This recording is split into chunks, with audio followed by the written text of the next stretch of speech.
Welcome to all the participants in this ongoing session about cooperative laws.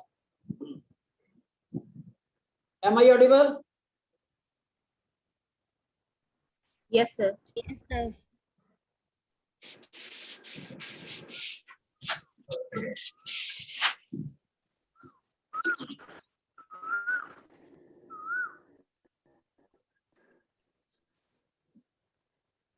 Ji participants, आप मुझे थोड़ा सा feedback दें. Just I want to know how much you have prepared yourself for this exam. I would like to put certain questions regarding the Cooperative Societies Act from section 1 to section 42. Are you ready?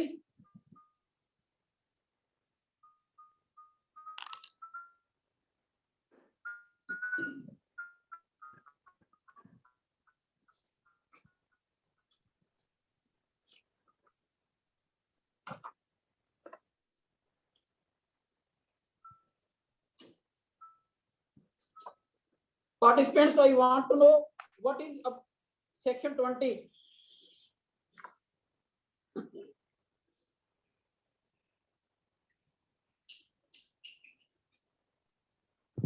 Sir ये address of society के बारे में है कि हर society का एक address होता है.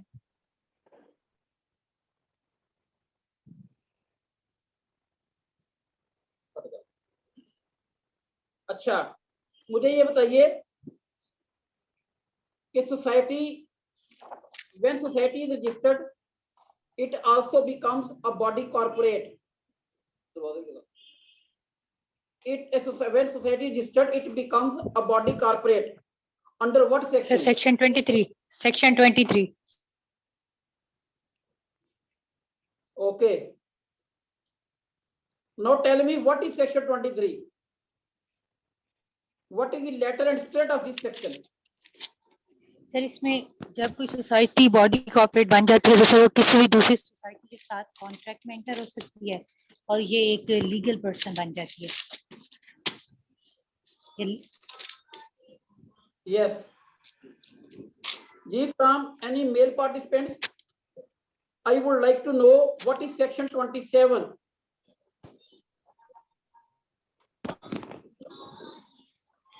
सर इसके अंदर बताया 27 में ये बताया गया है कि जब भी कोई अगर मतलब मेंबर वो अगर मतलब उसकी डेथ हो जाती है तो 1 साल के अंदर अंदर जो भी उसके है ना शेयर्स वगैरह जो जिनको वो नॉमिनेट करता है उसको हैंड ओवर कर दिए जाएंगे. अच्छा,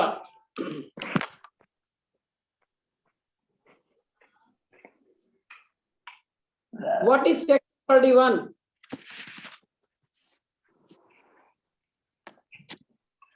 सर सेक्शन 31 ये बताता है कि अगर किसी भी सोसाइटी की बुक में जो भी एंट्रीज की जाती है ना तो उसको ना एज अ एविडेंस कोर्ट में मतलब पेश किया जा सकता है.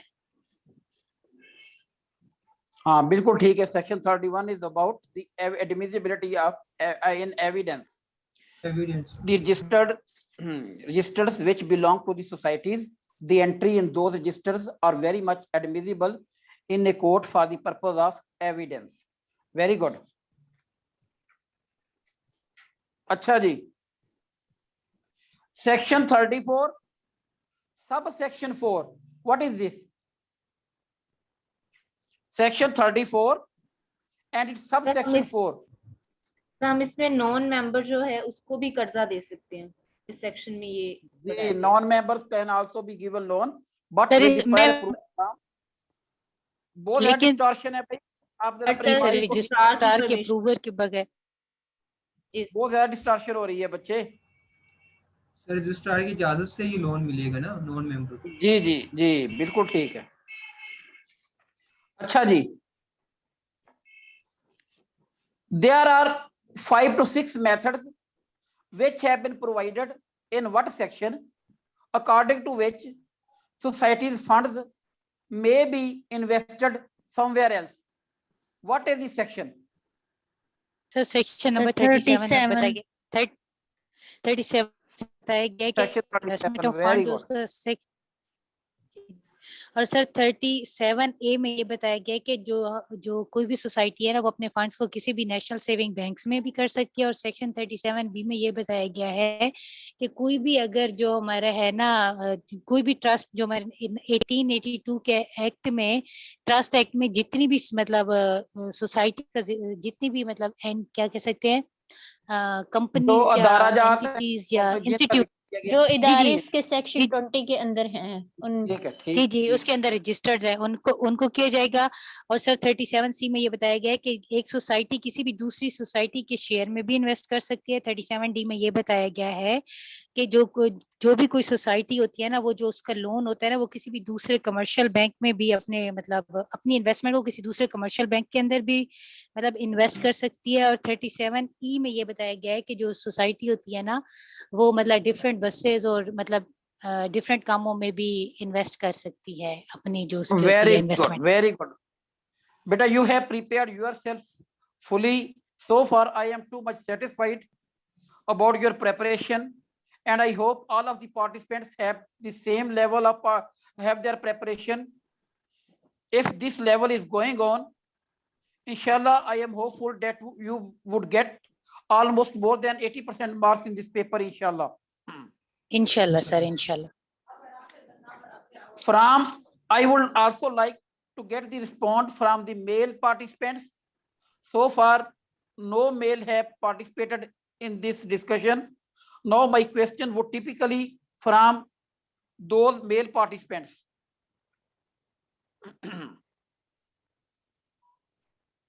What is section 18A? Any of the male participants?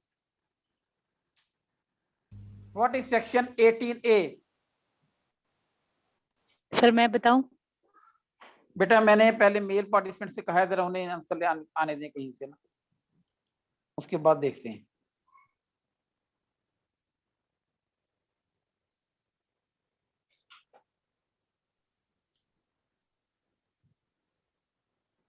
जी जनाब।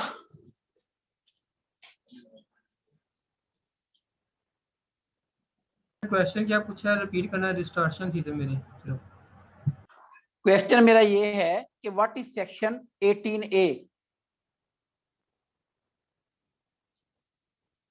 सेक्शन 18A क्या है?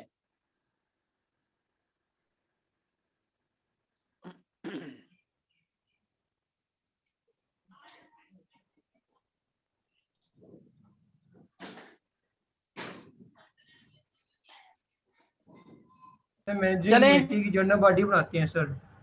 जी बिल्कुल ठीक है, general body and 5 managing member committee. रखते हैं इसमें सर। बिल्कुल ठीक है, बिल्कुल ठीक है। यस। अच्छा, now tell me what is section 16A? Sir 16A ये बताता है कि किसी भी अगर जो रजिस्ट्रार होता है ना जो सेक्शन 16A है ना वो किसी भी मतलब सोसाइटी के रजिस्ट्रार को एम्पावर करता है कि वो उसके ना बाय लॉस को चेंज कर सके। ना बेटा दिस सर। अच्छा जरा बच्चे आप जरा जो मेल पार्टिसिपेंट्स को जरा मौका दें थोड़ा सा, जरा उनकी तैयारी भी टेस्ट हो जाए ना, कैसी उनकी तैयारी है। ठीक है सर, सॉरी अच्छा। अब नहीं बोलूंगी। नहीं उनको जरा चेक कर लें जरा उनकी तैयारी कैसी जा रही है, ठीक है ना बेटा। अच्छा जी, ये बताइए जी कि section 41, what is this section 41? Section 41 क्या है? Provident fund. Yes, it is about the provident fund. How much provident fund can be reserved? Is there any specific limit provided in the law? 300 से 400 employees को दे सकते हैं। हाँ sir, housing ये तादाद आपने कहाँ पढ़ी है जनाब? 300 से सर, 400 सर इस तरह का तो सही है। Sir there is no general लिखो। Specific limit. कुछ भी नहीं है इसमें, कोई स्पेसिफिक सर नहीं है। जो रिसोर्स सोसाइटीज है ना तो प्रोविडेंट फंड नहीं।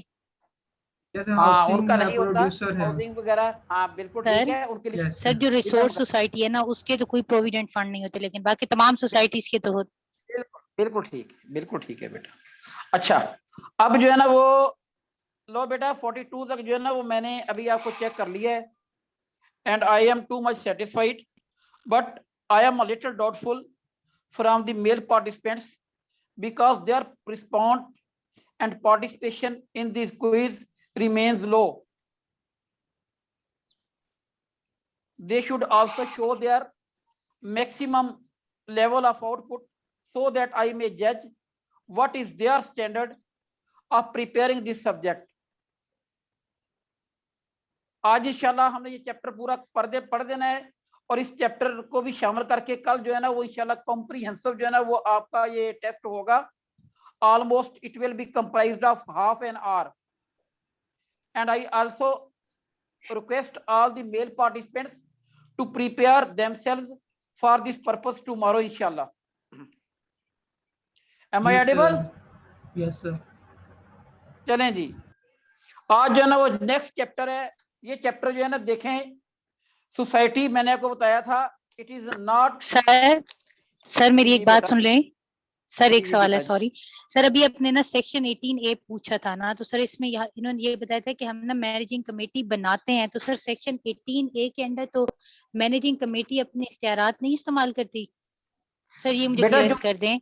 हाँ क्लियर करने लगा बेटा. बात ये है कि जो मैनेजिंग कमेटी होती है उसकी सबसे पहले इलेक्शन होता है, और जो इलेक्शन है ना वो सेक्शन 18A के तहत ही होता है. क्लियर? जब सोसाइटी बन जाती है, मैनेजिंग कमेटी बन जाती है, तो फिर मैनेजिंग कमेटी अपने इख्तियारात को भी इसी सेक्शन के तहत ही इस्तेमाल करती है. ठीक है सर. दोनों सर मेरे बातें. पास इसलिए जी सर आपने सेक्शन 18 में लिखाया था कि राइट ऑफ वोट होते हैं, और 18A में ये बताया था कि आफ्टर हाँ वोट जो मैनेजिंग कमेटी होती है वो अपने इख्तियारात इस्तेमाल करती है. जी जी, देखिए ना सबसे पहली बात तो ये है ना कि बेटा जब मैंने आपको सेक्शन 18 बताया, वो मैंने ये बताया था कि section 18 is about the entitlement of voting. ठीक है, बाय ए मेंबर. जब मेंबर अपना वोट कास्ट करता है तो for what purpose he will have to vote. He will have to vote to elect a certain body who would definitely would be elected for the purpose to run the affairs of the society, and this body is known as managing committee. Clear? तो ये जो जी sir clear. Managing committee select होती है, ये आपने बोला था ना कि इलेक्शन रूल्स के अकॉर्डिंग सिलेक्ट होती है, लेकिन वो इलेक्शन रूल्स हमारे कोर्स का हिस्सा नहीं है, इसलिए हम उसको डिस्कस नहीं हाँ करेंगे. ये ठीक है. ये मैंने इसलिए बताया था आपको बेटा कि होती देखो ना प्रोसीजरों का ये उनका दिया गया एक्ट में लॉ दिया गया. ठीक है, लेकिन जी. उसका जो टोटल प्रोसीजर है उसको अलहदा से जो है ना वो इलेक्शन रूल्स रजिस्ट्रार ने एक मॉडल रूल्स है हमारे पास. इस तरह मॉडल बाईलॉज भी हैं, मॉडल इलेक्शन रूल्स भी हैं, मॉडल बाईलॉज भी हैं. ये मॉडल बाईलॉज और मॉडल रूल्स इसलिए फ्रेम किए गए हैं ताकि जो सोसाइटीज हैं they may be of different kind. तो जो सोसाइटीज हैं उन्होंने अपने अपने इलेक्शन जो है ना करवाने होते हैं, उनको बता दिया गया है भी कि भाई ये जो है ना हमारे पास मॉडल बाईलॉज है और मॉडल रूल्स हैं. आपने जब भी बाईलॉज अडॉप्ट करने हैं तो पहले आपने इन मॉडल बाईलॉज को फॉलो करना है. ठीक है, फिर इस तरह बता दिया कि जब आपका इलेक्शन होगा मॉडल इलेक्शन रूल्स के तहत होगा. इलेक्शन रूल्स जो होते हैं वो वेरी कर सकते हैं according to the circumstances and need of the area where the society is. Okay sir, clear, thank you. Sir एक लास्ट क्वेश्चन सर कर जी सकते बेटा. हो? जी जी सर जैसे जी सर जो सेक्शन 41 है ना उसके अंदर ना प्रोविडेंट फंड का आपने एक्सप्लेन किया था ना, लेकिन सर उसमें आपने शायद मैंने गलत नोट किया हो सर, उसमें ये भी आपने बताया था ना कि जो रिसोर्स सोसाइटीज होती है ना उनके कोई भी प्रोविडेंट फंड नहीं होते, लेकिन बाकी तमाम सोसाइटी उसकी हाँ बात ठीक है. उसकी वजह ये है कि बेटा उनका जो पोर्टफोलियो होता है ना उसका कर्जे का वो बड़ा थोड़ा होता है. ठीक है, वो जो पोर्टफोलियो है ना एक्चुअली प्रॉब्लम पता क्या है, मैंने अब एक सेक्शन 17A बताया था अगर आपको याद हो. जी सर याद है सर. उसके अंदर ये बताया था ना कि स्पेशल प्रोविजन होती. जी उसके अंदर आपने बताया था कि स्पेशल प्रोविजन होती है जो हमारे पास सोसाइटीज होती है, एग्रीकल्चर सोसाइटीज की होती है. जी उनके एक स्पेशल प्रोविजन.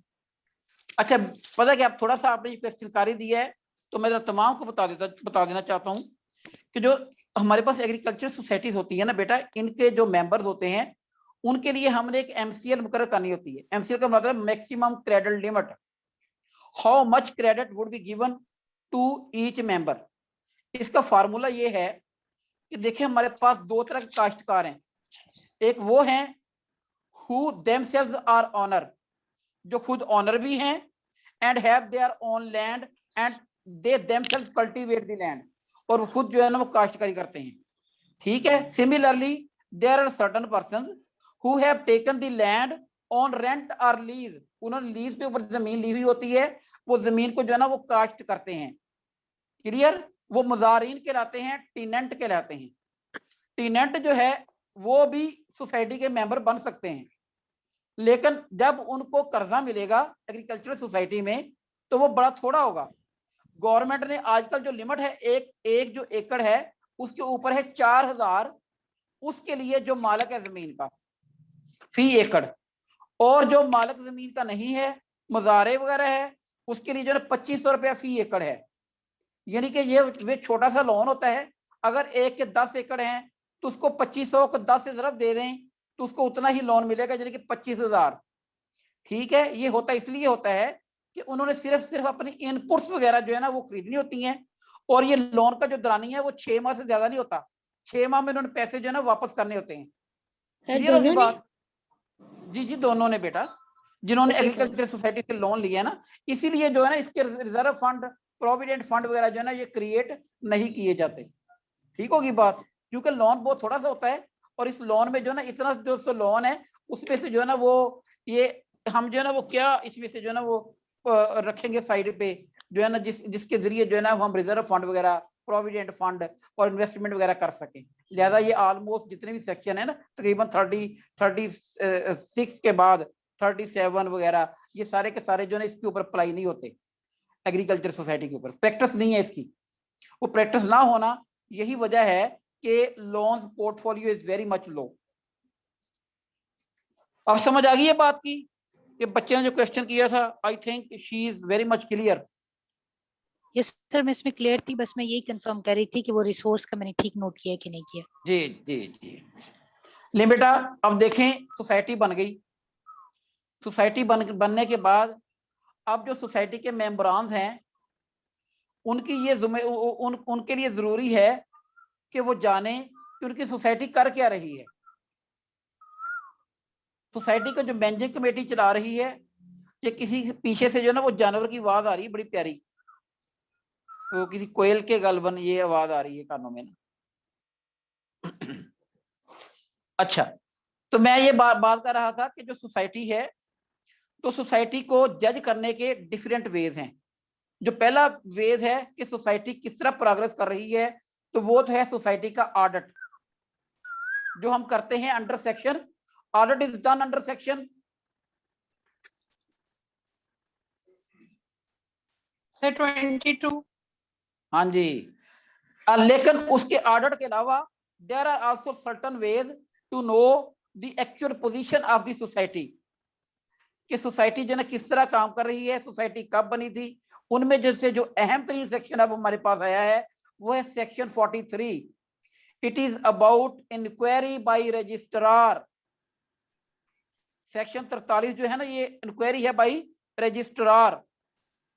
अब जो रजिस्ट्रार है ये खुद अपनी मर्जी से, याद रखें, ये खुद भी इंक्वायरी कर सकता है सोसाइटी की, या तहरीरी तौर पर किसी ऐसे शख्स को बाज़ाब्ता मुकर्रर कर सकता है कि वो सोसाइटी की इंक्वायरी करे। और सोसाइटी की इंक्वायरी 3 चीजों के बारे में होती है, याद रखें। Inquiry officer would hold the inquiry regarding constitution, working and financial condition of a society. समझ आ गई है बात बेटा? यानी कि inquiry is done for 3 purpose. First purpose is when the society was constituted, यानी कि फॉर्म्ड, सोसाइटी कब बनी। दूसरा, how the society is working, society working कैसे कर रही है। Third is what is the financial condition of a society, society की फाइनेंशियल कंडीशन कैसी है, यानी कि जो लोन वगैरह अगर वो लेती है तो क्या उसको टाइमली रीपे कर सकती है। समझ आ गई बात की? ये 3 बातें हैं बेटा। ये डिस्टॉर्शन आपकी तरफ से रजवान साहब, मेरी तरफ से नहीं है। डिस्टॉर्शन जो है ना वो आपकी तरफ से हो रही है, जरा अपना माइक वगैरह चेक करें। जी मैं रिपीट कर रहा हूं रजवान अकरम साहब, मैं ये रिपीट करने लगा हूं कि section 43 is about the inquiry. ये रजिस्ट्रार खुद भी इंक्वायरी कर सकता है और registrar appoint someone his subordinate as an inquiry officer, कि वो किसी को भी इंक्वायरी ऑफिसर अपने सबऑर्डिनेट को जो है ना वो एज एन इंक्वायरी ऑफिसर मुकर्रर कर सकता है। जो इंक्वायरी होती है उसका पर्पस ये होता है to know when the society was constituted, how the society is working, and what is its financial condition. Three matters have been discussed for the purpose of inquiry: constitution, working, and financial condition. Are all of you clear? Yes, sir. Yes, sir. चलिए। Yes, sir, clear. Okay okay. जब बेटा देखें, जब registrar जो है ना, पहली बात तो मैं बताया रजिस्ट्रार में, मैंने उस दिन आपको बताया था कि there are two words very important in the eyes of law, and these two words are may and shall. May means you have the discretionary powers, you can do the job or not, it is at your own wish. But when the word shall appears, it means कि you are obligatory bound to do that. अब section जो 43 है इसका जो दूसरा हिस्सा है वो दैट इज अबाउट कि registrar shall hold the inquiry. अब रजिस्ट्रार लाजमी इंक्वायरी करेगा। क्यों करेगा? उसके लिए जो कंडीशन है वो बेटा 3 है, याद रखें। इनमें से जो है ना वो एमसीक्यूज आपका बन सकता है। इस बात को जरा नोट कर लें। पहली बात तो ये है कि सोसाइटी की जो मैनेजिंग कमेटी है वो खुद चाहती है कि किसी मेंबर के रवैये के बारे में जो है ना वो इंक्वायरी की जाए। सोसाइटी की मैनेजिंग कमेटी खुद चाहती है। दूसरी बात, मेजॉरिटी ऑफ द कमेटी, जो कमेटी है उसके ज्यादा मेंबरान भी चाहते हैं कि सोसाइटी की इंक्वायरी हो। तीसरी बात, 1/3 of the members of the society के 1/3 मेंबर जो है ना ये चाहते हैं कि सोसाइटी की इंक्वायरी करवाई जाए।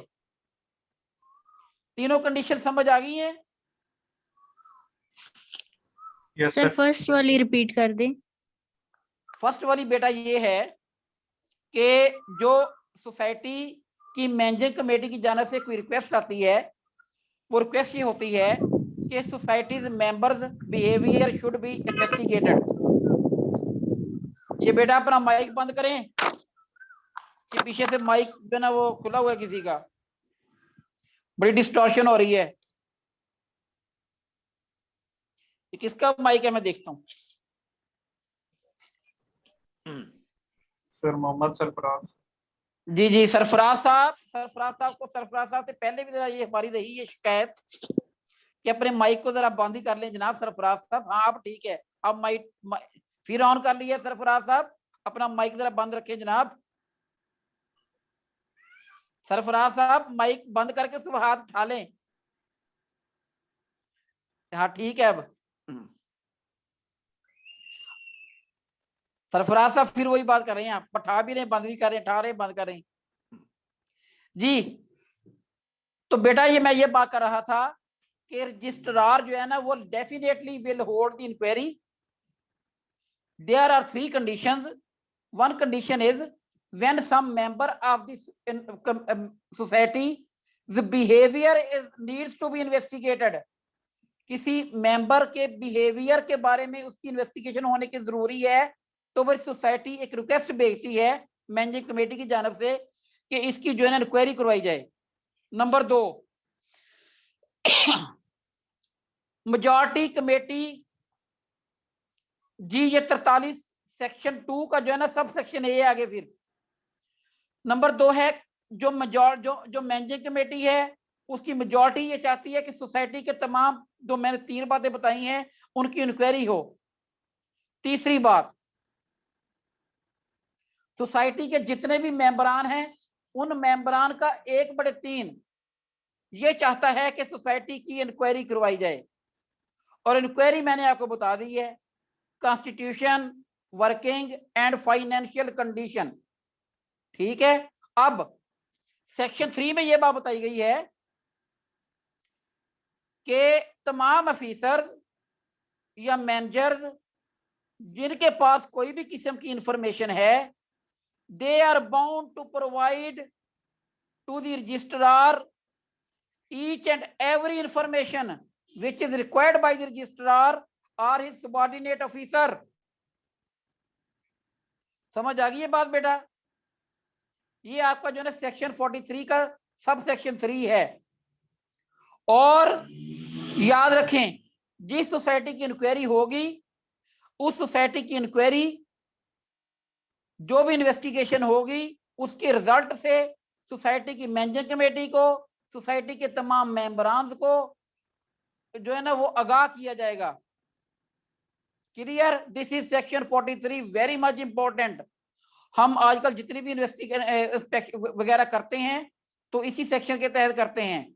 जी बेटा, section 43 sub section 3 is about that all officer members जिनके जो सोसाइटी के जो अफेयर्स के बारे में अगर उनके पास किसी भी किस्म की इंफॉर्मेशन है, they are bound to provide such information to the registrar और his subordinate officers for the purpose of inquiry. अगर वो इनकार कर सकते हैं, अगर वो इनकार करेंगे, वो किताबें वगैरह प्रोवाइड नहीं कर रहे, रसीदें प्रोवाइड नहीं कर रहे, तो फिर रजिस्ट्रार के पास क्या ऑप्शन है बताइए जरा, ये मुझे बताइए जरा, क्या ऑप्शन है? रजिस्ट्रार क्या करेगा अगर कोई बंदा किताबें प्रोवाइड नहीं कर रहा?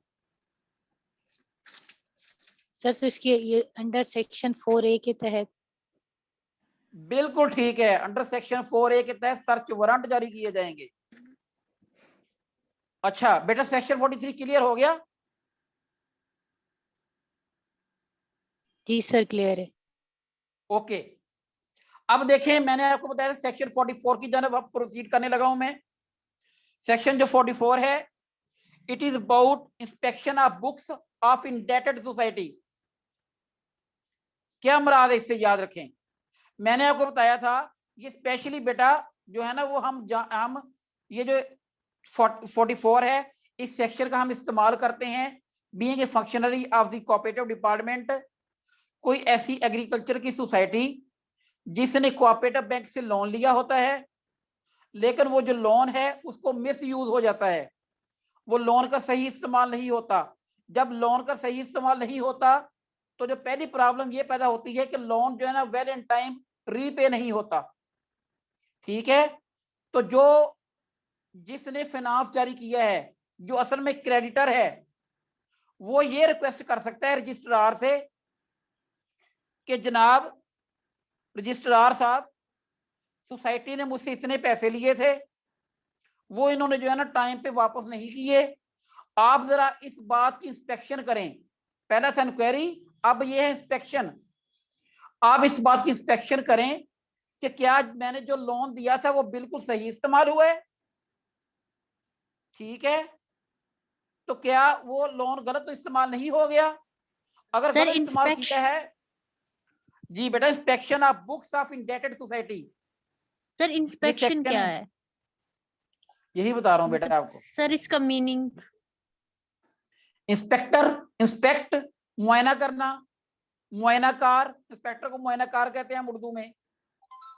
ठीक है, उस सोसाइटी का मुआयना किया जाता है, सोसाइटी की किताबें पढ़ी जाती हैं, देखा जाता है कि सोसाइटी ने लोन लिया था, सोसाइटी ने जो लोन है उसको कैसे इस्तेमाल किया, भाई कौन सा बंदा जो है ना सोसाइटी के इस लोन को गलत इस्तेमाल करने में जो है ना वो शामिल हाल है, तो फिर उसके खिलाफ जो है ना कार्रवाई की जाए।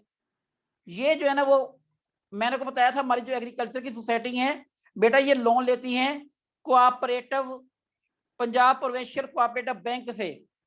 ठीक है, ये लेती कहां से लोन लेती है? पंजाब प्रोविंशियल कोऑपरेटिव बैंक से। पंजाब प्रोविंशियल कोऑपरेटिव बैंक को हर फसल के ऊपर लोन जो है ना रीपे करना होता है। अगर लोन को रीपे ना किया जाए तो वो वही लोन जो है ना ओवर ड्यू डेट बन जाता है। मैंने आपको ओवर ड्यू डेट का लफ्ज ही पढ़ाया था, याद है? कोई बता सकता है कहां बताया था आपको over due date?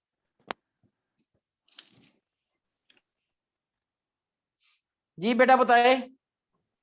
Where I have told you about, हाँ जी, ऑडिट भी इसी पर्पज के लिए है, इंक्वायरी भी इसी काम के लिए होती है, इंस्पेक्शन भी इसी काम के लिए है मकसद ये होता है कि these are the weapons, by using those weapons we can put the societies on the right track. हम सोसाइटी को जो है ना राइट ट्रैक के ऊपर जो है ना रख सकते हैं। अच्छा, अब जो है ना वो जो एप्लीकेशन आएगी बैंक की जानब से, वो कहेंगे कि जनाब हमने लोन दिया था, आप जरा रजिस्ट्रार साहब आप खुद या आप किसी अपने नुमाइंदे को मुकर्रर करें, उसको मुकर्रर करके जो है ना वो उनसे कहें कि सोसाइटी की किताबें चेक करें। सोसाइटी की किताबें चेक करने के बाद फिर बताया जाए कि सोसाइटी ने वो लोन क्यों गलत इस्तेमाल किया, लोन क्यों रीपे नहीं हो सकता। सम टाइम ऐसे भी होता है कि जो है ना वो हालात बदल जाते हैं। फॉर एग्जाम्पल किसी खास एरिया में सैलाब आ जाता है, ठीक है, या जिस तरह जो लुकस्ट का हमला आया था, टड्डी दिल का, ठीक है ना, वो हमला आ जाता है, फसल जो तबाह हो जाती है। जब फसल तबाह हो जाती है तो फिर जाहिर बात है किसान ने तो ना फसल बेचकर ही जो है ना पैसे वापस करने होते हैं। अब वो पैसे वापस नहीं कर सकता, तो फिर गवर्नमेंट इस बात की इंस्पेक्शन करवाती है कि पता चले यार ये लोन क्यों जो है ना वो खराब, और लोन क्यों टाइम पे जो है ना रीपे नहीं हो सका, लोन क्या गलत इस्तेमाल तो नहीं हो सका। फिर देखा जाता है कि उसमें नेचुरल हालात तो नहीं थे, कुदरती आफात वगैरह तो नहीं थी। हाँ, अगर किसी बंदे का कसूर हो तो फिर मैंने आपको बताई थी एक बात अनलिमिटेड लाइबिलिटी वाली, बताई थी ना बात अनलिमिटेड लाइबिलिटी वाली और लिमिटेड लाइबिलिटी वाली सेक्शन 5 में। क्यों बेटा? जी सर, बिल्कुल बताई थी। वो इसी मकसद के लिए बताई थी ताकि जिम्मेदारी जो है फिक्स की जा सके कि लोन क्यों खराब किया है भाई किसी ने। ठीक होगी बात? ये है सेक्शन 44। क्लियर? अब जो रजिस्ट्रार है, हाँ वो ये कह सकता है रजिस्ट्रार, जो बंदा चाहता है ना कि इंस्पेक्शन की जाए किताबों की, उससे ये कह सकता है पहले आप फीस जमा कराएं। अब वो फीस कितनी है ये कोई अमाउंट नहीं है, it is at the wish of the registrar how much amount he may fix. वो अपनी मर्जी से जो है ना वो अमाउंट फिक्स कर सकता है। ये है सेक्शन 44 आपका बेटा बी जो है ना 44 इसके। सर आपने जी जी बोला जी, कि सैलाब आ जाए, कुदरती आफात आ जाए, तो फिर से वो कैसे रीपे करेगा? हाँ फिर उसको राइट ऑफ करते हैं, ठीक है, फिर लोन को जब रीपे नहीं करते फिर राइट ऑफ कराया जाता है, उसको यानी कि खत्म कराया जाता है। गवर्नमेंट एक ऑर्डर कर देती है कि इस लोन को राइट ऑफ कर दिया जाए। और आपको पता है अक्सर सैलाबी सूरत हाल में गवर्नमेंट इस तरह के काम देती रहती है कि हमने इसका लोन जो है ना माफ कर दिया, कर्जा खत्म कर दिया इस इलाकों में, वो राइट ऑफ करवा देते हैं लोन। ठीक होगी बात? क्लियर? सर उसका भी लॉ होगा सर, कोई लॉ के तहत तो जी जी, वो गिरता है तो? स्टैंड, मैं आपको बताता हूँ इस तरह जो है ना वो ये गवर्नमेंट जिस तरह काम करती है ना वो स्टैंडिंग ऑर्डर्स के जुमरे में आते हैं। Standing orders are those orders which are enforced for the time being in order to run the smooth working of the society or any corporate body। ये जो ऑर्डर्स हैं वो रजिस्ट्रार जो है ना वक्तन फोक्तन from the approval of the government registrar साहब जो है ना जारी करते रहते हैं आरसीएस लाहौर कि इस सोसाइटी को इतना छोड़ दिया जाए लोन, इसका जो है ना इतना माफ कर दिया जाता है। वो फिर हालातों वाकया तमाम को जो है ना मद्देनजर रखते हैं। समझ आ गई बात की? मिसाल के तौर प्राइम मिनिस्टर गया किसी इलाके में, वहां पे जो है सैलाबी सूरत हाल है, तो प्राइम मिनिस्टर जाके ऐलान कराया कि जी लोन जो है ना माफ कर दिया गया। अब प्राइम मिनिस्टर ऑफिस की तरफ से जो है ना वो लेटर जारी होगा तमाम बैंकों को, तमाम अदारों को, जिन जिन अदारों से जिन जिन बैंकों से जो है ना वो लोन लिया गया है, वो बैंक और अदारे अब जो है ना प्रिंसिपल के जो प्राइम मिनिस्टर है उसके इस हुक्म के ऊपर अमल दरामद करने के पाबंद होंगे। लेकिन वो तब अमल दरामद करने के पाबंद होंगे जब यही ऑर्डर जो है ना इन राइटिंग होगा। जुबानी कलामी तो कहते हैं तो ऐसी कोई बात नहीं है, लेकिन उस ऑर्डर का तहरीरी होना भी लाजमी होता है। समझ आ गई बात की? ये सेक्शन 44 था। क्लियर है बात बेटा? कि basically this section is used to inspect the affairs of the societies. Basically किस सोसाइटी के, ये आमतौर पर एग्रीकल्चरल सोसाइटी के बारे में होता है आमतौर पर, क्योंकि इससे जो अगला सेक्शन आ रहा है वो सेक्शन हम इस्तेमाल करते हैं हाउसिंग सोसाइटीज के लिए। वो है सेक्शन 44A। जो 44 जो सेक्शन है, इसके 4-5 सेक्शन है आगे। 44A, जो सेक्शन 44A है, it is about inspection of books and properties.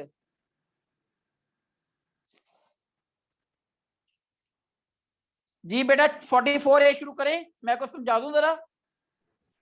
Yes sir. अच्छा, इसमें सिर्फ ये बात है बेटा, याद रखें कि रजिस्ट्रार या उसका कोई भी जो ऑथोराइज्ड रिप्रेजेंटेटिव होगा, जो इंस्पेक्शन करेगा, उसको इस बात का हक दिया गया है कि वो सोसाइटी की तमाम बुक्स को, तमाम अकाउंट को, कैश को, डॉक्यूमेंट्स को, प्रॉपर्टीज को और तमाम को जो है ना वो उसकी तरफ उसकी एक्सेस होगी। तो फिर वो जो है ना वो और उसी के लिए तमाम एम्प्लॉयज, तमाम मौजूदा मेंबर्स और वो तमाम के तमाम उसको तमाम इंफॉर्मेशन जो है ना वो प्रोवाइड करने के भी पाबंद होंगे। ये क्यों है? ये बेटा हम ज्यादातर इस्तेमाल करते हैं सेक्शन 44A को हाउसिंग सोसाइटीज के लिए। हमारे कोऑपरेटिव में section 44 is being used for the purpose of inspection regarding the affairs of the housing societies. उसके लिए ये होता है कि हाउसिंग सोसाइटी बड़े इदारे होते हैं, उनके पास गाड़ियां भी होती हैं, प्रॉपर्टी भी होती है, एम्प्लॉयज भी होते हैं, उन्होंने जो है ना वो कोई ठेके किए होते हैं, कोई उन्होंने मुआहदा जात किए होते हैं, उन्होंने जो कोई लीगल अपने जो कंसल्टेंट रखे होते हैं, लीगल कंसल्टेंसी की फीस उन्होंने कोई पे करनी होती है। इन तमाम के लिए जो है ना वो इतना उनका बड़ा पोर्टफोलियो होता है कि फिर रजिस्ट्रार ने कहा है कि इसको जो है ना वो 44A को इस्तेमाल किया जाए उनके खिलाफ, हाउसिंग सोसाइटी के खिलाफ, फिर ताकि पता चले कि क्या उनकी जो किताबें हैं उनमें जो एंट्रियां हैं और जो उनके जो काम है वो क्या आपस में मिसमैच तो नहीं हो रहे, मुताबिकत उनमें है कि नहीं है। ये तमाम चीजें जो है ना वो जानने की कोशिश की जाती है। फिर मैं आगे आपको पेनल्टी बताऊंगा, पेनल्टी क्या है, वो अगले सेक्शन में आ रही है। पेनल्टी जो 44B है उसमें पेनल्टी का जिक्र किया गया है। समझ आ गई है बात की 44A की बेटा? Yes, sir. अच्छा, ये एक सवाल आया है कि हाउसिंग सोसाइटी के अलावा और कौन सी सोसाइटी हो सकती हैं? बेटा प्रोड्यूसर सोसाइटीज, क्योंकि वो भी इंडस्ट्रियल सोसाइटीज जो है ना वो, जैसे मैंने आपको बताया था कि अब तो वो मिल बंद हो गई है। ये राह वाली शुगर मिल है गुजरांवाला, कोई पार्टिसिपेंट आम में गुजरांवाला में, गुजरांवाला का भी होगा। तो राह वाली शुगर मिल हुआ करती थी, बड़ी मशहूर मरूफ, वो कोऑपरेटिव की शुगर मिल होती थी। उसमें खराबी ये हुई कि उसकी टाइमली इंस्पेक्शन नहीं हुई थी, तो मिल ही बाद में बंद हो गई थी।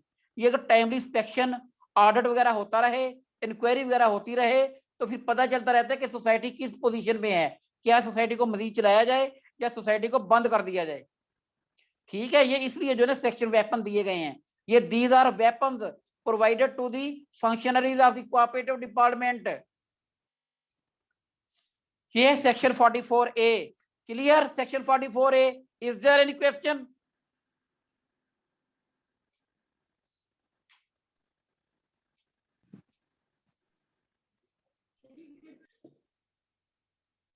अच्छा चलें बेटा आगे चलें फिर। Yes sir. जी बेटा सेक्शन 44B देखिए बेटा, जो सेक्शन 44B है इसमें इसका टाइटल ही ये बात शो करता है कि this is power of registrar to exercise powers under section 50A in the course of an inquiry और इंस्पेक्शन। देखो बेटा, मैंने आपको एक सेक्शन 22A भी बताया था 22A 22A क्या है? Yes sir, internal audit. हाँ नहीं वो तो 22B है जनाब, इंटरनल ऑडिट 22B है। 22A क्या है? What is 22A? About the power of registrar to exercise power of section 50A. 50A Yes. के according to power. हाँ ठीक है ना। तो ये जो बेटा जो 44B है वो भी यही बात कहता है। 22A में जिक्र किया गया ऑडिट में डिस्क्रिपेंसी वगैरह देखी जाती हैं, तो फिर रजिस्ट्रार से रिक्वेस्ट की जाती है कि you should take action under section 50A। वो आगे आएगा। Similarly when society is being inquired or inspected under section 43, 44 and 44A, and it appears to the registrar that certain grounds are available which make him empowered to take action under section 50A, then registrar would definitely take action under section 50A। Registrar जो है ना 50A की कार्रवाई लाजमी करेगा। क्यों करेगा? क्योंकि रजिस्ट्रार को पता चल जाता है इंक्वायरी के सिलसिले में कि सोसाइटी में कहीं ना कहीं घपला है, कहीं ना कहीं फ्रॉड है, सोसाइटी के जो अफेयर्स हैं वो फ्रॉडुलेंटली चलाए जा रहे हैं, इन प्रॉपर सेंस में नहीं चलाए जा रहे, डिसऑनेस्ट जो वेज हैं वो इस्तेमाल किए जा रहे हैं। ये पता हमें कहाँ से चलता है? नंबर 1 ऑडिट से, नंबर 2 इंक्वायरी से, नंबर 3 इंस्पेक्शन से। ठीक है, और इंस्पेक्शन के लिए भी 2 सेक्शन है। एक सेक्शन क्या है? सेक्शन है 44A, दूसरा है 44। समझ आ गई ये बात? जब रजिस्ट्रार को पता चल जाएगा इन चारों चीजों से, रजिस्ट्रार देख समझेगा कि यार ये सोसाइटी जो है ना वो सही काम नहीं कर रही, सोसाइटी में कहीं ना कहीं जो है ना मिसमैनेज हुआ है, कहीं ना कोई फ्रॉड हुआ है, तो फिर रजिस्ट्रार को एक खास इख्तियार दिया गया है, वो है सेक्शन 50A का।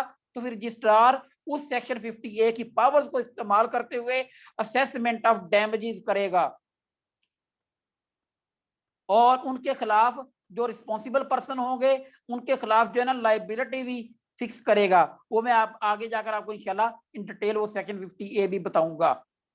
क्लियर हो गई ये बात बेटा? 44B समझ आ गई है? 44B just says that registrar would use the powers under section 50A if the registrar feels from the inquiry, from the inspection under section 44 or 44A that certain fraudulent activities have been done to the society's affair, so liability should be fixed, then registrar would definitely take the action under section 50A। Clear होगी बात? कोई doubt किसी को, कोई question तो वो भी करे। नो सर, क्लियर है। Clear sir. चलें, अब है बेटा सेक्शन 44C। मैं मेरी बात सुने बेटा, आपको जो है ना कोशिश तो मैं बहुत कर रहा हूँ कि आपको जो है ना ये जो एक्ट है ना ये ना सिर्फ रट्टा लगवा दूं बल्कि आपको अच्छी तरह जो है ना इसकी क्रैमिंग नहीं मैं चाहता, मैं जो आपको समझ आ जाए है क्या, ताकि आप जो है ना वो बिल्कुल आपको जो पता हो आप बता सके कि इसमें लेटर एंड स्पिरिट ये है। अब जो है ना it is up to you कि how much you prepare yourself for this purpose। ठीक है, you should do your job honestly and I am hopeful that you would definitely do। Sir इंशाल्लाह। सर जो आप क्लास में बताते हैं ना, सर जो आप क्लास में बताते हैं उससे तो जी जो सर आप क्लास में बताते हैं वो तो बहुत अच्छे से कॉन्सेप्ट क्लियर हो जाता है। तो सर इसको मतलब रट्टा लगाने के लिए ना मैं इसको रोज दिन में 2 दफा पढ़ती हूँ, लेकिन फिर भी सर कुछ भूल जाती हूँ, मतलब मिक्स हो जाते हैं। सर लेकिन अब ये नहीं सर आप मेरी बात सुने, अब ये तो रट्टा ही है ना कि अंडर सेक्शन 5 क्या आते हैं, अंडर सेक्शन 6 क्या आते हैं, 37A B C D E है, 44A है, B है। तो सर ये तो रट्टा ही है, यकीन माने मैं इसको दिन में 2 दफा पढ़ती हूँ, मतलब रट्टा लगाती हूँ प्रॉपर। तो सर अभी भी मुझे सिर्फ 20 तक मुझे अच्छा रट्टा लगे, आगे फिर भी थोड़े मिक्स हो जाते हैं। चले कैरी ऑन योर सर सोचिए साथ में। सर मैंने आपसे ये पूछना था कि आप इसी डिपार्टमेंट में है ना, कोऑपरेटिव डिपार्टमेंट में, सर आपने बताया था। जी बेटा जी, सर जी बेटा जी। सर तो आपने अपनी सर्विस में कभी कोई ऐसा वाकया एक्सपीरियंस किया है जो इन लॉ से रिलेटेड है, जो बड़ा अनयूजुअल और मजे का भी हो? तो सर आप हमें अपने सेक्शन कंप्लीट करने के बाद सुनाइएगा। Sir practically sir I think practically चीज थोड़ी डिफरेंट भी होती है समटाइम्स, तो आप बेटा मैं आपको सर। इंशाल्लाह जो है एट द एंड जो है एंड डे ना I would like to give you an orientation about myself. ठीक है, क्लियर? तो इंशाल्लाह जो कोई वाकया जो है ना वो इतने ज्यादा है नहीं, क्योंकि बेटा मेरी जो ना पोस्टिंग ज्यादातर जो है ना वो, क्योंकि मैं फैसलाबाद का ही रही हूँ, मेरी जो पोस्टिंग है ना वो ज्यादातर हमारे गवर्नमेंट कोऑपरेटिव ट्रेनिंग वाली फैसलाबाद में रही है। मैंने फील्ड में ना बड़ी कम जॉब की है, मैं ज्यादातर जो है ना वो गवर्नमेंट कोऑपरेटिव ट्रेनिंग कॉलेज में जो है ना बतौर जूनियर इंस्ट्रक्टर, इंस्ट्रक्टर और अब सीनियर इंस्ट्रक्टर के तौर पर जो है ना वो फराइज सर अंजाम दे रहा हूँ। Okay sir. ओके चलें जी बेटा आगे चलते हैं। अब है बेटा सेक्शन 44C। देखें, मैंने आपको यह बात बताई थी कि एक्सपल्शन ऑफ मेंबर के लिए एक सेक्शन बताया था आपको। Can you point it out?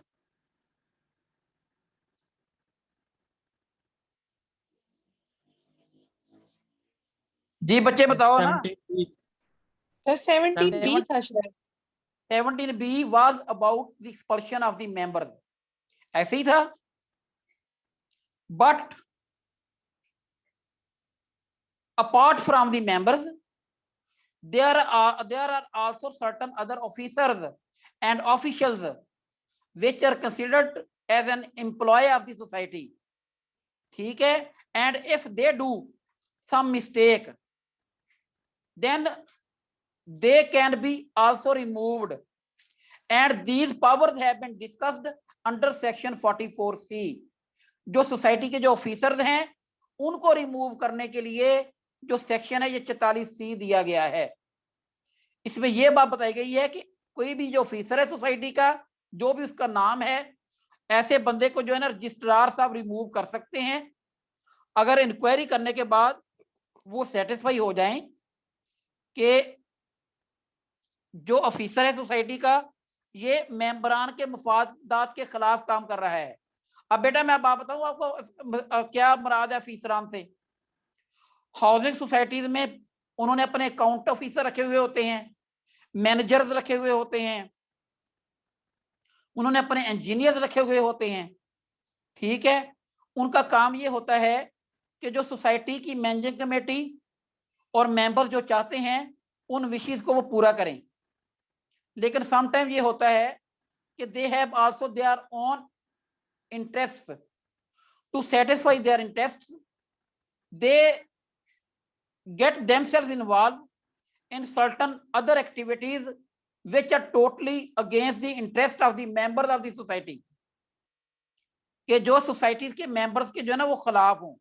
दूसरी बात ये है कि उनमें कोई ऐसी प्रॉब्लम पैदा हो जाती है जिससे वो डिसक्वालीफाई हो जाते हैं। फॉर एग्जाम्पल, कोई ऑफिसर सोसाइटी का मुलाजम है लेकिन वो मुलाजम होने के साथ साथ उसका अखलाकी किरदार अच्छा नहीं है, ठीक है, वो लड़ पड़ता है। दूसरी बात ये, कोई चोरी कर ली है या उसको अदालत ने किसी और मामले में सजा दी हुई है, तो फिर ऐसे बंदे को भी जो है ना वो निकाल दिया जाएगा। तीसरी बात, रजिस्ट्रार साहब ऐसे किसी ऑफिसर को रिमूव कर सकते हैं अगर रजिस्ट्रार साहब को यह पता चल जाता है कि फलां जो ऑफिसर है सोसाइटी का उसने वही काम किया है जो सेक्शन 50A के जुमरे में आता है, यानी उसने ऐसी एक्टिविटी की है जिसमें वो सोसाइटी को नुकसान पहुंचाने का जिम्मेदार है। जब ये तीन बातें होंगी तो फिर इन तीन बातों के ऊपर किसी भी ऑफिसर को रिमूव किया जा सकता है अंडर सेक्शन 44C। समझ आ गई है बात की बेटा कि any officer can be removed by the registrar if that officer is found to be involved in some act which is against the interest of the members और the officer has been found disqualified by this act, rules, bylaws or any other law. Third, if that officer has committed some act which tantamounts and empower the registrar to take action against him under section 50A, then such officer may be removed by the registrar. ताहम उस ऐसे शख्स को remove करने से पहले natural justice के तकाजे पूरे करते हुए registrar will provide him an opportunity of being heard, उसको सुने जाने की एक मौका लाजमी देगा। जब उसको सुन लिया जाएगा, सुनने के बाद फिर रजिस्ट्रार जो है ना उसको रिमूव कर देगा। जब रिमूव हो जाएगा तो अब ऐसा शख्स जो है ना उसका सोसाइटी से कोई लेना देना नहीं।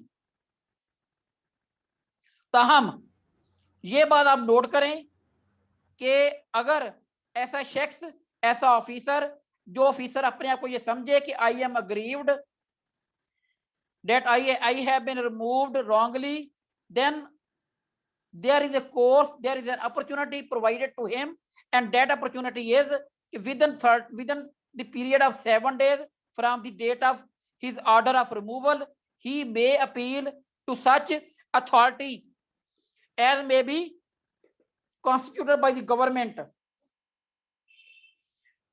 समझ आ गई है बात बेटा? Yes sir. सर इसमें आपने कहा है कि ना ऑफिसर्स को हम एक्सपेल करते हैं, अगर सर रजिस्ट्रार ही कोई गलती पे हो तो उसके ऊपर भी ऑफिसर होगा? देखें, उसके लिए ये मौका दिया गया है ना उसको कि वो जो है ना अपील कर दे, ठीक है सर। ये ऑफिसर की मैं बात तो नहीं कर रहा सर, अगर रजिस्ट्रार कर रहा है कोई मिस्टेक। हाँ जी, हाँ जी।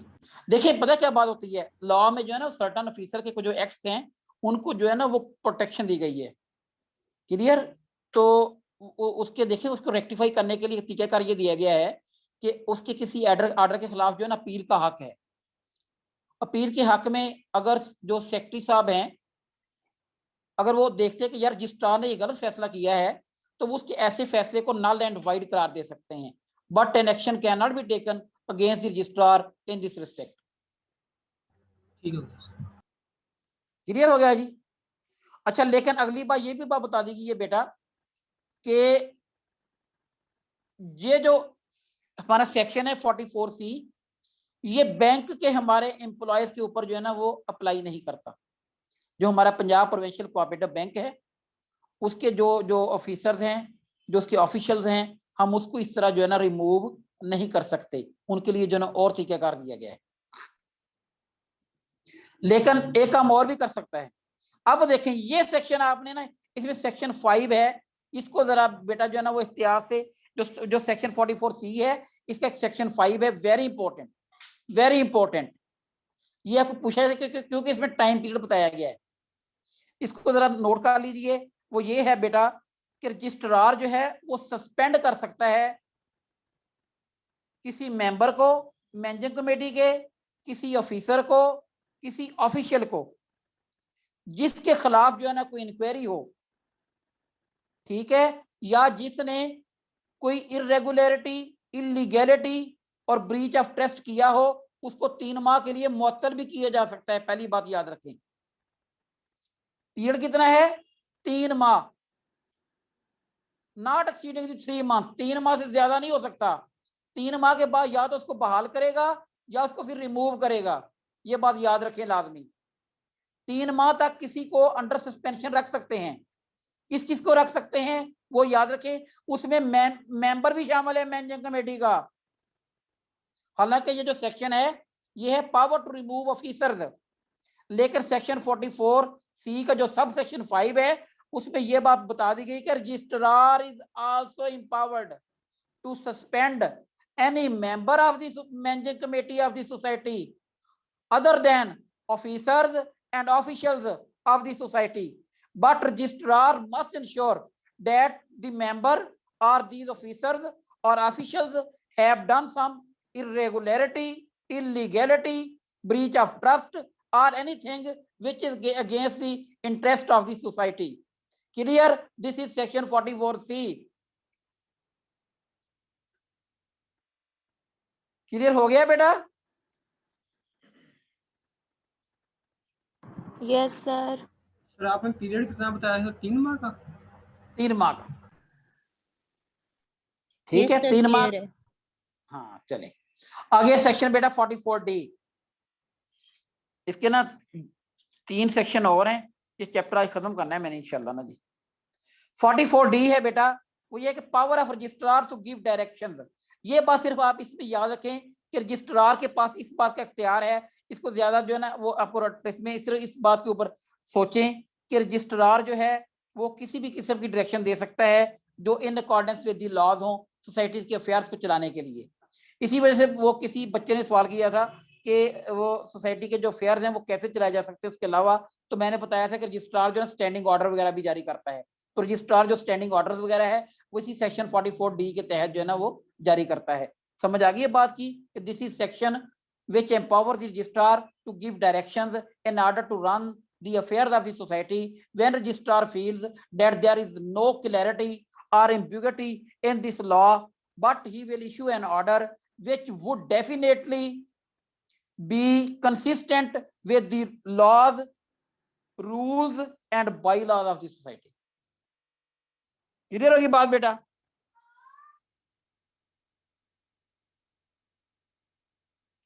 क्यों बेटा सेक्शन 44D क्लियर है?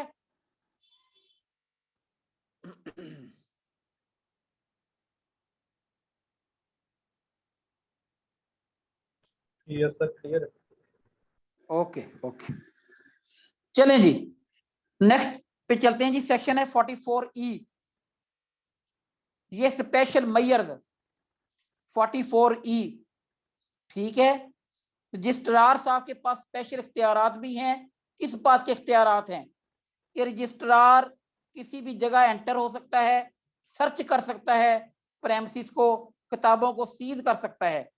रजिस्ट्रार किसी कैश की, मनी की, टाइटल डीड्स की, यानी कि जो रजिस्ट्रियां वगैरह होती हैं, उन तमाम चीजों की जो है ना वो उसको अपनी तहवील में ले सकता है।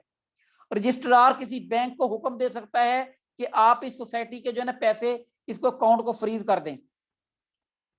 रजिस्ट्रार ये भी कह सकता है कि इसके जो एसेट्स और प्रॉपर्टीज हैं उन तमाम को रिकवर करें अगर किसी और के पास हैं। रजिस्ट्रार किसी सोसाइटी को, उसके ऑफिसर को, एम्प्लॉय को, एजेंट को, बेनिफिशियरी को, तमाम चीजों को रोक सकता है कि वो इससे कोई फायदा उठा रहे हैं तो वो रुक जाएं। वो ना उसको बेच सकते हैं, ना फरोख्त कर सकते हैं, ना कोई चीज हासिल कर सकते हैं, ना कोई वायदा कर सकते हैं। रजिस्ट्रार के पास जो है ना ये बहुत बड़े आर्डर हैं सेक्शन 44E के तहत। This is the powers which enable the registrar to take very drastic measures against the societies. समझ आ गई है बात की? ये 44E है, ये स्पेशल मेजर्स हैं रजिस्ट्रार को जो दिए गए हैं। ये 5-6 तरह के हैं। नंबर 1, रजिस्ट्रार जो है ना किसी भी प्रेमिसेस में, जगह में एंटर होकर किताबों को, अकाउंट की किताबों वगैरह को अपनी तहवीर में ले सकता है। दूसरी बात, किसी पैसे वगैरह को जो वहां पे मिले उसको अपनी तहवीर में ले सकता है। नंबर 3, किसी बैंक को, फाइनेंशियल इंस्टीट्यूशन को वो लिख सकता है इसके पैसे जो फ्रीज कर दिए जाएं। वो नंबर 4, वो तमाम किसी दूसरी प्रॉपर्टी कहीं और जगह है तो उसको आइडेंटिफाई करवा सकता है। नंबर 5, तमाम ऑफिसर को, सोसाइटी को, एम्प्लॉयज को रोक सकता है कि वो जायदाद को ना फरोख्त करें, ना कोई मुआहदा करें, ना कोई काम करें। ठीक है, वो हर वो काम ले सकता है जो मुनासिब समझता है सोसाइटी के मफादात के लिए। क्लियर? ये है बेटा सेक्शन 44E आपका।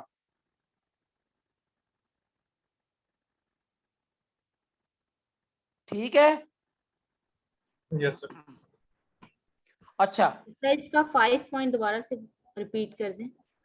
5 पॉइंट सर लास्ट वाला बस। चले बेटा मैं दोबारा सारी रिपीट करने लगा, दोबारा सुन ले। जी सर। ठीक है, पहली बात तो यह कि रजिस्ट्रार साहब जो है ना वो एंटर हो सकते हैं, किसी जगह की सर्च कर सकते हैं, किताबों को अपनी तहवील वगैरह में ले सकते हैं। दूसरी बात, उसकी जो कैश है, सिक्योरिटीज हैं, रजिस्ट्रियां हैं, प्रॉपर्टीज है, वो मूवेबल है, इमूवेबल है, उसको भी अपनी कस्टडी में ले सकते हैं। तीसरी बात, बैंकों को, पंजाब प्रोविंशियल कोऑपरेटिव बैंक है या कोई और बैंक जिसका लेन देन हो रहा है, उसको भी हुक्म दे सकते हैं इस लॉ के तहत कि आप जो है ना इसके साथ लेन देन कोई ना करें, इसके पैसे को रोक दें, इसके जो अकाउंट है इसको फ्रीज कर दें। चौथी बात, वो ये भी कह सकते हैं अगर प्रॉपर्टी सोसाइटी किसी और जगह है, किसी और शख्स ने कब्जा कर रखा है तो उसको रियलाइज भी करवा सकते हैं। पांचवी बात, रजिस्ट्रार साहब जो है ना वो मना कर सकते हैं किसी सोसाइटी के मेंबर को, ऑफिसर को, एम्प्लॉय को, एजेंट को कि वो अब सोसाइटी की प्रॉपर्टी को ना तो फरोख्त करे, ना उससे कोई फायदा हासिल करे, ना उसको कोई मुआहदा करे। हर किस्म का काम करने से जो है ना वो रोक सकते हैं सोसाइटी के लोगों को। सिर्फ मकसद ये है उनका कि उन्होंने ऐसा काम इसलिए करना होता है ताकि सोसाइटी में स्मूथ वर्किंग हो, society should be run judiciously. Clear? ये मैं आपको ना बाई लॉ बता रहा हूँ, किताब की बातें। ठीक है, दूसरी बात नहीं मैं आपको बताऊंगा। ठीक है बेटा, ये सेक्शन 44E है। दूसरी बात के मतलब? दूसरी बातों में से कोई एक बता दें। नहीं नहीं बेटा, वो ये फॉर्म नहीं है बेटा। जब आप अल्लाह के डिपार्टमेंट में आ जाएंगे तो आपको बड़ा समझ आ जाएगी। ठीक है, ओके सर। चलिए ठीक है। चलें जी, आगे है बेटा 44F। देखें, कोई भी सोसाइटी का जो मेंबर है वो रजिस्ट्रार साहब के पास जा सकता है अपने ग्रीवेंसेस की रिड्रेसल के लिए। अगर उसके जो ग्रीवेंसेस हैं वो कवर नहीं हो रहे सेक्शन 54, आगे सेक्शन 54 आएगा तो उसको दोबारा मुझे याद, ये नोट कर लीजिए आप, सेक्शन 44F, इसको नोट कर लीजिए। इसको मैं दोबारा फिर रिपीट करूंगा जब मैं आपको इंशाल्लाह सेक्शन 54 पढ़ाऊंगा, ठीक है, क्योंकि ये आपको समझ ही नहीं आना जब तक आपने सेक्शन 54 ना पढ़ा। इसको समझने के लिए सेक्शन जो है ना 44F का होना बाद में समझ आएगा जब आप पहले सेक्शन 54 पढ़ेंगे। ठीक होगी बात बेटा? सर ये पहले क्या बोला था, रजिस्ट्रार के पास जा सकते हैं, क्या है इसमें सर?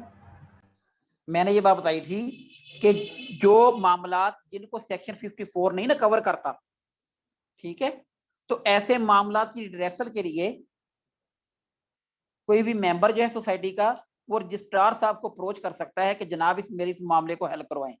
लेकिन मैंने आपको ये बात बता दी है कि आप इसको नोट कर लें, ये आपको उस वक्त तक समझ नहीं आ सकता जब तक आप सेक्शन 54 को पहले ना पढ़ लें, ठीक है। जब हम सेक्शन 54 को पढ़ेंगे तो इसके साथ जो ना दोबारा इसको उसके अटैच करके उसको दोबारा समझा दूंगा आपको ये है क्या। इसमें जो है ना अभी इतनी परेशानी लेने की जरूरत नहीं है बेटा। अच्छा जी, अगली बात जो है ना ये है बेटा कि कास्ट ऑफ इंक्वायरी। मैंने आपको ये बात बताई थी कि जो रजिस्ट्रार साहब हैं वो एक ऑडिट के बारे में मैंने आपको बताया था कि ऑडिट की फीस मुकर्रर कर सकते हैं। इसी तरह मैंने आपको ये बात बताई है कि इंक्वायरी की भी फीस मुकर्रर कर सकते हैं और इंस्पेक्शन की भी फीस मुकर्रर कर सकते हैं कि जनाब पहले जो बंदा चाहता है कि इंक्वायरी करवाएं या जो चाहता है कि जो इंस्पेक्शन हो सोसाइटी की, तो उसे कहा जाएगा आप टाइम वेस्ट ना करें, आप पहले फीस जमा कराएं। जिस तरह अदालतें कहती हैं ना मामलात में, अदालतें भी ये बात कहती हैं कि जनाब पहले जो है ना पहले फीस जमा कराओ इधर, ठीक है। तो इस तरह जो है ना रजिस्ट्रार साहब भी इस बात का हुक्म दे सकते हैं कि पहले आप जो है ना ये पहले फीस जमा कराएं, उस फीस के बाद देखेंगे कि इंक्वायरी करवानी है, इंस्पेक्शन होना है, क्या करवाना है, आप पहले फीस जमा करवाएं। ये जो कास्ट ऑफ इंक्वायरी है this is under section 45, yes this is under section 45 about the cost of inquiry. अब ये इसमें ये बात है असल में कि कास्ट ऑफ, जी वाल बेटा मेरी तरफ से क्लियर है, आपकी तरफ से नहीं आ रही। जी जी क्लियर है आवाज? जी जी आवाज मेरी क्लियर है? यस सर आ रही है आवाज, बिल्कुल ठीक आ रही है। ये एक पार्टिसिपेंट की तरफ से आया कि सर आवाज क्लियर नहीं है, तो उनका अपना मसला होगा। आपकी आवाज बिल्कुल। चले चले ठीक हो गए। तो ये जो बात है ना बेटा सेक्शन 45 ये है कि अब कास्ट ऑफ इंक्वायरी किसने पे करनी है, ये registrar will fix, registrar fix करेगा कि कास्ट ऑफ एन इंक्वायरी किसने पे करनी है, ठीक है। लेकिन ये है about the cost of inquiry. Inquiry की फीस याद रखें, इंस्पेक्शन फीस अंडर सेक्शन 44 या अंडर सेक्शन 44A, तो रजिस्ट्रार साहब जो है ना उसको उनके पास इख्तियार है तो वो ये बात मुकर्रर कर दें कि फलां पार्टी जो है ना वो इसकी फीस पे करेगी। अब अगर वो पे नहीं करते, जिसको कहा गया है कि आपने पे करना है, तो फिर अगर वो पे नहीं करते तो उसकी पे करवाने के लिए कौन सा सेक्शन है, वो इससे अगला सेक्शन है और आज के चैप्टर का आखिरी सेक्शन है, वो है सेक्शन 46 रिकवरी ऑफ कास्ट, ठीक है। रिकवरी ऑफ जो कास्ट है ना बेटा, इसमें यह बात बताई गई है कि जो रजिस्ट्रार कास्ट ऑफ इंक्वायरी के जरिए जो अमाउंट मुकर्रर करेगा उस अमाउंट को रिकवर किया जा सकता है रजिस्ट्रार की दरखास्त पर किसी मैजिस्ट्रेट के जरिए, जिस मैजिस्ट्रेट को उस इलाके में जुरिस्डिक्शन हासिल है, उस मैजिस्ट्रेट के जरिए पुलिस की मदद के साथ तो जो है ना वो ऐसी कास्ट ऑफ इंक्वायरी को रिकवर किया जा सकता है। यानी कि किस तरह किया जा सकता है, उस बंदे को पकड़कर उसकी प्रॉपर्टी को जब्त करके उसकी प्रॉपर्टी को फरोख्त करके, ठीक है। ये बात याद रखें कि recovery of cost is done under section 46, cost of inquiry is fix. जी बेटा। सर आपने मैजिस्ट्रेट का क्या बताया है? बेटा दोबारा सुने, मैंने ये बात बताई है कि इंक्वायरी, इंस्पेक्शन, इनकी जो फीस रजिस्ट्रार मुकर्रर करेगा सेक्शन 40 पर। देखें, रजिस्ट्रार ये नहीं चाहेगा कि टाइम ज़ाया हो। बेसिकली ये मसले क्यों होती है फीस? इसलिए होती है ताकि अदारे का, अदालत का वक्त ज़ाया ना हो। उस वक्त ज़ाया होने से बचाने के लिए कहा जाता है कि पहले आप फीस पे करें। क्या आप वाकई सीरियस हैं, आप चाहते हैं कि इस बात की इंक्वायरी हो, तो रजिस्ट्रार जो है ना पहले वो मुकर्रर कर देगा इतनी फीस आपने पे करनी है as a cost of inquiry. अब अगर वो शख्स जो ये चाहता है कि जो है ना फीस जो है ना वो जमा करवाए और वो जमा नहीं करवाता, ठीक है, तो फिर क्या होगा? फिर उससे जो है ना वो रजिस्ट्रार साहब दरखास्त देंगे कि मजिस्ट्रेट को दरखास्त लिख के भेजेंगे, उस मजिस्ट्रेट को भेजेंगे जिसके वो एरिया में आता है। अब वो जो मजिस्ट्रेट होता है वो मजिस्ट्रेट रिकवरी ऑफ कास्ट कर सकता है। कैसे कर सकता है?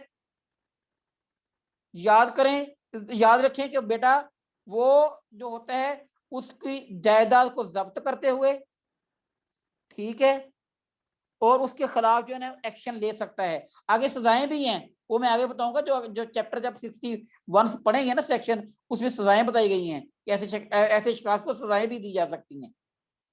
लिहाजा सेक्शन 46 तक आई थिंक कि I have tried my best to make all of you clear about these sections and I hope you are very much clear. If you feel any ambiguity or if you feel that you are not clear, you know the house is open for question. Now you can ask the question.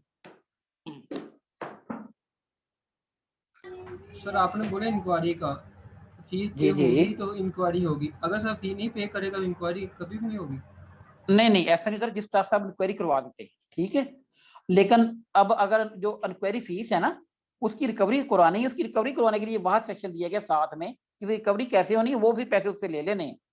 अगर वो नहीं ना जमा कराएगा फिर वो पैसे उसकी तरफ लाइबिलिटी बन गई, उसने पैसे देने ही देने हैं। फिर उसके खिलाफ जो लैंड रेवेन्यू की कार्रवाई भी हो सकती है, मजिस्ट्रेट को भी लिखा जा सकता है इसको अरेस्ट करें, इसकी जायदाद को जब्त कर लें, ठीक है, इस जायदाद को फरोख्त कर दें, तो फरोख्त करके जो है ना वो इसकी फीस जो है रिकवर कर लें, ऐसा भी हो सकता है। ठीक है सर। Excuse me sir. जी बेटा जी। सर मैंने चले बेटा आप एक पूछ लें। जी सर। जी सर सेक्शन 44C का जो सब सेक्शन 5 आपने लिखवाया था कि रजिस्ट्रार सस्पेंड कर सकता है मेंबर्स को। सर ये जो मेंबर्स हैं ये ऑफिसर्स और ऑफिशियल्स जो हैं मैनेजिंग कमेटी के उसके अलावा होते हैं? बेटा जो मैनेजिंग कमेटी के अलावा ना ऑफिसर्स होते हैं सोसाइटी में, बड़े बड़े इदारों में, जैसे मैंने आपको बताया ना हाउसिंग सोसाइटीज है, हाउसिंग सोसाइटी ने बकायदा एक अपना पूरा ऑफिस बनाया होता है। उस ऑफिस को रन करने के लिए उनके पास अकाउंटेंट भी होते हैं, अकाउंट अफसरान होते हैं, मैनेजर्स होते हैं, उन्होंने इंजीनियर्स रखे हुए होते हैं। इंजीनियर की खिदमत जो है ना वो सर अंजाम लेते हैं वो, ठीक है। तो क्योंकि कंस्ट्रक्शन का काम करवाना होता है और काम उन्होंने इलेक्ट्रीशियन रखे होते हैं, इलेक्ट्रिकल इंजीनियर रखे हुए होते हैं, ठीक है। तो ऐसे तमाम एम्प्लॉयज जो होते हैं सोसाइटी के एम्प्लॉयज समझे जाते हैं। क्लियर होगी बात? अगर वो भी काम नहीं कर रहे सही या सोसाइटी के मफादा को नुकसान पहुंचा रहे हैं तो फिर ऐसे लोगों के खिलाफ जो है ना कार्रवाई करते हुए रजिस्ट्रार उनको जो है ना वो सस्पेंड कर सकता है for the 3 month. Clear? Thank you. Yes sir. Sir मैंने ये पूछना था कि जो हमारा 100 मार्क्स का MCQ पेपर होता है उसमें ये एक्सपेक्ट किया जा रहा होता है कि इतने % इस पोर्शन में से आएगा, तो सर जो अभी हमने ये एक्ट पढ़ा है इसमें से कितने % जो है वो पेपर का एक्सपेक्टेड है कि इतने क्वेश्चंस इसमें से आ सकते हैं? देखो बेटा पिछला जो तजर्बा है ना वो ये बात बताता है कि जो हमारा एक्ट है और जो कोऑपरेटिव सोसाइटी रूल्स हैं ये ऑलमोस्ट जो ना ये takes more than 70% of the paper. जी सर। ठीक है सर ये आपने जी सर सर सेक्शन 1 से लेके अब तक हमने जितने ये सेक्शंस पढ़े ये बिल्कुल क्रिस्टल क्लियर है, लेकिन सर जो थोड़ी सी हिस्ट्री आपने उस दिन बताई थी ना फर्स्ट लेक्चर में, तो उस दिन आपकी स्पीड थोड़ी सी तेज थी, तो वो हिस्ट्री में नोट नहीं चलें बेटा वो डोंट वरी, उसको जो है ना I will try my best to repeat the history. ठीक है यानी फिर जब आप हिस्ट्री के ऊपर लेक्चर बेस करेंगे ना अपना कोई भी, तो आप वहां से स्टार्ट ले लीजिएगा जहां से आपने बिल्कुल स्टार्ट पे। जी बेटा ठीक हो गया जी। Thank you sir. अच्छा बेटा अब तमाम पार्टिसिपेंट नोट कर लें कि tomorrow there would be a comprehensive test from section 1 to section 46। ठीक है, and this test will be comprised of at least half an hour, ठीक है, 5:30 से लेकर 6 बजे तक जो है ना, 6:10 तक जो है ना, आपसे मैं इंशाल्लाह ट्राई करूंगा कि तमाम सेक्शन को जो है ना वो जो रैंडमली पूछूं, ठीक है, रेगुलरली नहीं, रैंडमली, बीच में कोई और कोई सेक्शन, लिहाजा जो है ना क्लियर रही इसके बारे में, और कल अपने आप को जो है ना तैयार करके बैठिएगा। जी sir. Till then sir I आप एम ना नेम बुला के ना सर, नेम हर किसी का बाय नेम टेस्ट ले लेंगे। चलें कल इस तरह भी कर रहे, लेकिन बाई नेम वो मेरे पास नेम आ गए होंगे, ये आप जो 27 पार्टिसिपेंट्स हैं इनके नाम आ जाते हैं साथ साथ। एक्चुअली ना I am not too much used to this gadget. No sir, अगर आप पार्टिसिपेंट्स पे क्लिक करेंगे ना तो आपको मिल जाएंगे वो नाम, सारे आ जाएंगे। चलें ठीक, ये मैं देख रहा हूँ, ये बिल्कुल आ रहे हैं, उसामा, अली अहमद, फातिमा मुश्ताक, मिसबा हबीब, ये आ रहे हैं, नुमान मकसूद, बिल्कुल ठीक है, अब मैं समझ गया।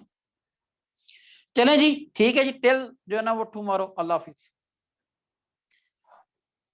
अल्लाह हाफिज। अल्लाह हाफिज। अल्लाह हाफिज।